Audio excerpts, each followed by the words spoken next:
हरे कृष्णा। आप सभी को विजयदशमी की हार्दिक शुभकामनाएं। आज का वीडियो ये समझने के लिए है कि भला क्यों नवरात्रि के 9 दिन के बाद ही विजयदशमी का पर्व पड़ता है। तो चलिए स्टार्ट करते हैं। नवरात्रि के ये 9 दिन बहुत ही शुभ, बहुत ही ऑस्पिशियस और पावरफुल नाइट्स मानी जाती है किसी भी तरीके की साधना के लिए। और इन पावरफुल नाइट्स में साधना करने या मेडिटेशन करने का पर्पस होता है अपनी कॉन्शियसनेस को अपलिफ्ट करना या अपनी चेतना को विकसित करना, ताकि 10वें दिन जो कि दशहरा है, जिस दिन की बुराई पर अच्छाई की विजय होती है, तो हम भी अपने अंदर की जो हमारी मेन 6 बुराइयां हैं, जो कि हैं काम, क्रोध, लोभ, मोह, मद, मात्सर्य, इन 6 बुराइयों के ऊपर जीत पा सकें और असलियत में विजयदशमी को सेलिब्रेट कर सकें। इनफैक्ट सनातन धर्म में जितने भी रिचुअल, जितने भी पूजा पाठ की विधियां या जितने भी व्रत इत्यादि हैं, उन सब के पीछे लॉजिक यही होता है कि मनुष्य उन विधि विधानों को, उन व्रतों को करके धीरे धीरे अपनी चेतना का विकास करे।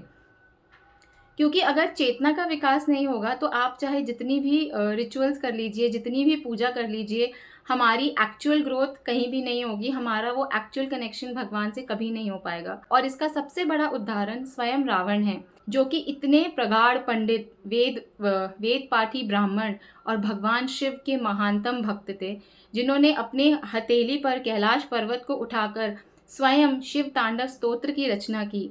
ऐसे ज्ञानवान ब्राह्मण होते हुए भी उनकी चेतना एक राक्षसी चेतना थी, क्योंकि उनकी चेतना भोग की चेतना थी।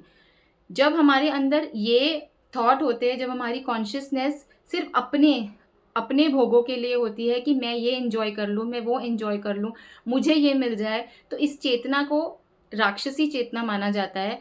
और इसीलिए इतना सब कुछ होते हुए भी रावण का जो अंत हुआ कि इतने सालों से भी आज तक रावण को जलाया जाता है। और इसके बिल्कुल अगेंस्ट अगर हम देखें जटायु को, जो कि थे तो एक पक्षी की बॉडी में, लेकिन उनकी चेतना का लेवल जो था कि उन्होंने अपने प्राण तक न्यौछावर कर दिए प्रभु श्री राम की सेवा में, सीता माता को प्रोटेक्ट करने के लिए।